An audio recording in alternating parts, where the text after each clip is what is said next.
अस्सलाम वालेकुम। Public works की थ्योरी के सब्जेक्ट में central public works department code का ये सेक्शन नंबर 3 है। इस सेक्शन में duties of the officers of the public works department discuss करेंगे और आज का इसमें जो हिस्सा है उसका उन्वान है चीफ इंजीनियर की क्या जिम्मेदारियां होती हैं।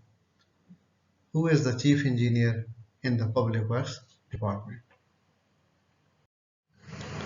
वेलकम टू आवर चैनल इफ़ा ऑनलाइन।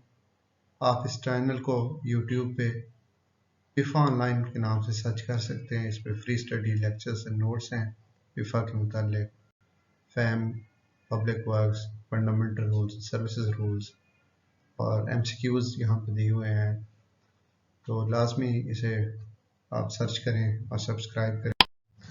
और जिन लोगों ने अभी तक हमारा चैनल सब्सक्राइब नहीं किया तो उनसे रिक्वेस्ट है कि हमारा चैनल सब्सक्राइब कर लें, इफ़ा ऑनलाइन को सब्सक्राइब करें और दिए गए बेल आइकन को ज़रूर प्रेस कर दें ताकि आने वाली हमारी वीडियोस आप तक पहुंच सके। चलते हैं टॉपिक की तरफ। Chief engineer is responsible to the minor local government for the efficient administration and general professional control. Public works के अंदर जितने भी प्रोफेशनल कंट्रोल्स हैं या उनकी एडमिनिस्ट्रेशन करने के लिए चीफ इंजीनियर रिस्पॉन्सिबल होता है, जो उसकी जुरिसडिक्शन में दिए गए हैं, और वो चीफ प्रोफेशनल एडवाइज़र है पब्लिक वर्क्स में तमाम भी मैटर जो उसे मैंडेट दिया गया है। ये कोड बहुत पुराना है, अभी revised code public works department 1982 में रिवाइज किया है PWD ने। अभी ये चीफ इंजीनियर की जो रिस्पॉन्सिबिलिटीज़ हैं ये सारी रिस्पॉन्सिबिलिटी डायरेक्टर जनरल के पास है, और माइनर लोकल गवर्नमेंट से मुराद यहाँ पे ministry of housing and works है, और पाकिस्तान पब्लिक वर्क्स डिपार्टमेंट जो है वो वर्क्स डिवीजन को रिपोर्ट करता है। माइनर लोकल गवर्नमेंट से मुराद यहाँ पे वर्क्स डिवीजन होगा under the ministry of housing and works. और इसी तरह प्रोवेंशियल के केस में वहाँ की CNW जो है वो इदारा है, और वो उसकी वर्क्स मिनिस्ट्री जो प्रोवेंशियल की है वो वर्क्स डिपार्टमेंट है वहाँ पे, उसको रिपोर्ट करता है। ये मुख्तलिफ अभी क्योंकि डिपार्टमेंट बहुत एक्सपेंड हो गए हैं सिविल वर्क्स के, इस तरह हाईवेज एंड कम्युनिकेशन में नेशनल हाईवे अथॉरिटी है, वहाँ पे चीफ इंजीनियर की जो पावर्स हैं वो सारे चेयरमैन NHA के पास होती हैं। सिविल एविएशन के केस में जो DG सिविल एविएशन है वो होगा। यहाँ हम जितना डिस्कस करेंगे उसमें पाकिस्तान पब्लिक वर्क्स डिपार्टमेंट के एग्जांपल्स को कोड करेंगे। डायरेक्टर जनरल के पास ये पावर होती हैं। अभी पब्लिक वर्क्स डिपार्टमेंट में फिर रीजनल चीफ इंजीनियर्स हैं और डायरेक्टर जनरल की पावर्स उन्हें डिवॉल्व की गई हैं। चीफ इंजीनियर की ड्यूटी क्या है?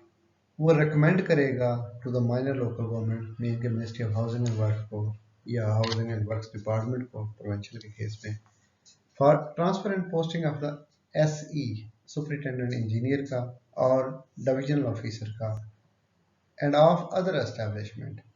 डिविजनल ऑफिसर से मुराद चीफ इंजीनियर एग्जीक्यूटिव इंजीनियर है जो बेसिक यूनिट को हेड कर रहा होता है। एग्जीक्यूटिव इंजीनियर और सुपरिटेंडेंट इंजीनियर की ट्रांसफर पोस्टिंग का अख्तियार चीफ इंजीनियर के पास है, और पाकिस्तान पब्लिक वर्क्स डिपार्टमेंट में ये डायरेक्टर जनरल इसे अख्तियार को यूज करता है। चीफ इंजीनियर कंकरेंट कंट्रोल रखता है विद द ऑडिट ऑफिसर।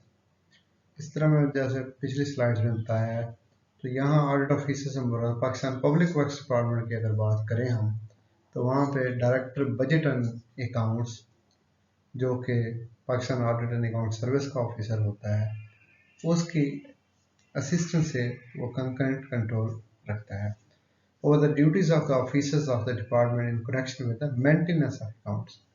जैसे इनकी PWD की डिपार्टमेंटलाइजेशन स्कीम है अकाउंट्स की, तो डायरेक्टर बजट एंड अकाउंट्स जो है वो डायरेक्टर जनरल पाक PWD को असिस्ट करता है अकाउंट्स के मेंटेनेंस के अंदर, और वो लेजिटिमेट सपोर्ट देता है। डायरेक्टर बजट एंड अकाउंट्स जो है, यहाँ पे उसे ऑडिट ऑफिसर का नाम दिया गया था कि वो इन्फोर्स करे रेगुलेशंस को in case of disbursement of the money, the custody of stores and the submission of accounts. ये उनकी असिस्टेंस से चीफ इंजीनियर परफॉर्म करता है। और ये साथ ही ये बताया कि he will have no authority over the audit officer. Director general Pak PWD का इन्फ्लुएंस नहीं होता डीबीए के ऊपर, ऑडिट ऑफिसर के ऊपर चीफ इंजीनियर का कोई इन्फ्लुएंस नहीं होता in regard to the audit matters. लेकिन स्पेसिफिकली ऑडिट मैटर पे वो इन्फ्लुएंस नहीं करता, but will have a claim on him for assistance and advice in the matters relating to the accounts and finance।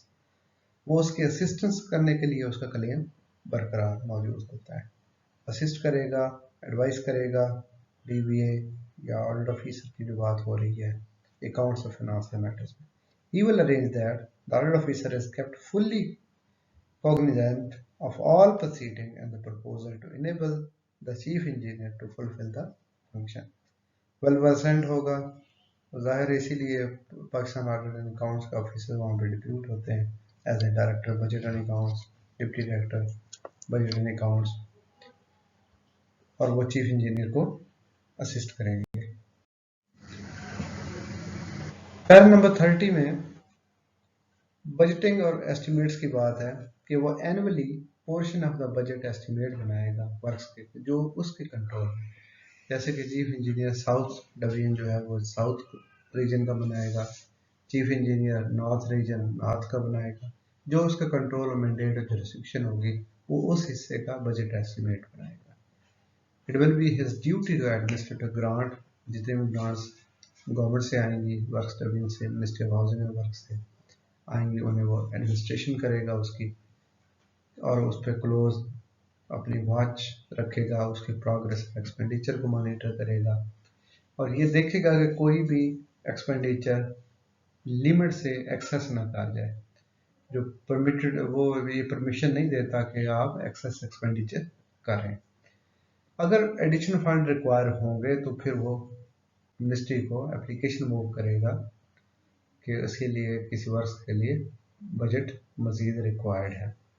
ये उसकी duty है कि जो ग्रांट आती है गवर्नमेंट की तरफ से, तो पीएसटीपी आती है या कोई फॉरेन फंडेड प्रोजेक्ट्स के थ्रू आए, जिस तरह से भी आए, तो वो फुल्ली यूटिलाइज करे, एक्सपेंड करे, और वो मद्देनज़र रखे कि जनरल इकॉनमी का जो प्रिंसिपल्स है उसके तहत उसे एक्सपेंड करे, और ये प्रिवेंट करे कि जो एक्सपेंडिचर है वो आखिरी महीनों में ना हो। Rush of expenditure in the June नहीं होना चाहिए, आखिरी महीनों में रश ऑफ एक्सपेंडिचर ना हो, और ना ही वो रकम को इस तरह से खर्च करे कि वो बजट को सिर्फ एग्जॉस्ट करने के लिए हो, अदरवाइज वो टाइमली उसे सरेंडर कर दे as to allow its appropriation for other purposes by the proper authority. अगर उसके इस्तेमाल में नहीं है, बजट इस्तेमाल नहीं हो सकता, तो वो प्रॉपरली उसे सरेंडर कर दे। पैरा नंबर 31, इसमें ये बताया कि चीफ इंजीनियर जो है जनरल सुपरविजन रखेगा और control of assessment of revenue रखेगा फ्रॉम इरिगेशन। गो के उस वक्त जब ये डिपार्टमेंट बहुत बड़ा होता था, पब्लिक वर्क्स डिपार्टमेंट एक डिपार्टमेंट होता था, उसके अंदर इरिगेशन वर्क से जो रेवेन्यू आता था उसकी जनरल सुपरविजन भी चीफ इंजीनियर के मैंडेट में शामिल थी। अभी हम पाक पीडब्ल्यूडी की बात करें तो ये सिर्फ सिविल को डील करती है। इसी तरह पंजाब के अंदर इरिगेशन डिपार्टमेंट का अलग डिपार्टमेंट है, उसके ऊपर चीफ इंजीनियर हेड करता है, वो अलग से with in the limits of his charge. Chief engineer south है, चीफ इंजीनियर नॉर्थ है इरिगेशन डिपार्टमेंट का, वो इरिगेशन की असेसमेंट ऑफ रेवेन्यू भी उसकी जिम्मेदारी है, और वो नेसेसरी एस्टिमेट्स बनाएगा और फिर बजटिंग और उसकी प्रोग्रेस को मेंटेन करेगा कि क्या रेवेन्यू जो है वो during the course of the year realise हो रहा है, कलेक्ट हो रहा है या नहीं हो रहा। ये मैंने एक इसका फ्लो चार्ट दिखाया है, ऑर्गेनाइजेशनल चार्ट है पाक पीडब्ल्यूडी का, इसमें डायरेक्टर जनरल BPS 21 की एक पोस्ट है, वो इसे हेड करता है। और फिर उसके नीचे चीफ इंजीनियर हैं रीजन्स के, चीफ इंजीनियर साउथ है, चीफ इंजीनियर नॉर्थ है, चीफ इंजीनियर वेस्ट है, चीफ इंजीनियर ईस्ट है। यहाँ पे वैसे ईस्ट शो नहीं किया हुआ।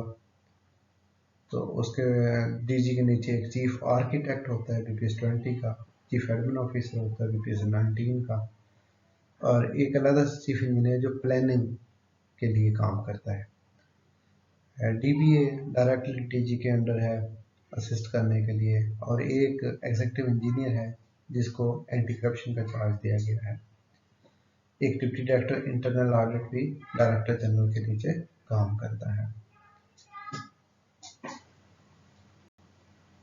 इसी तरह अगर किसी के पास CNW का ऑर्गेनाइजेशन चार्ट है तो वो कमेंट्स में शेयर कर सकता है।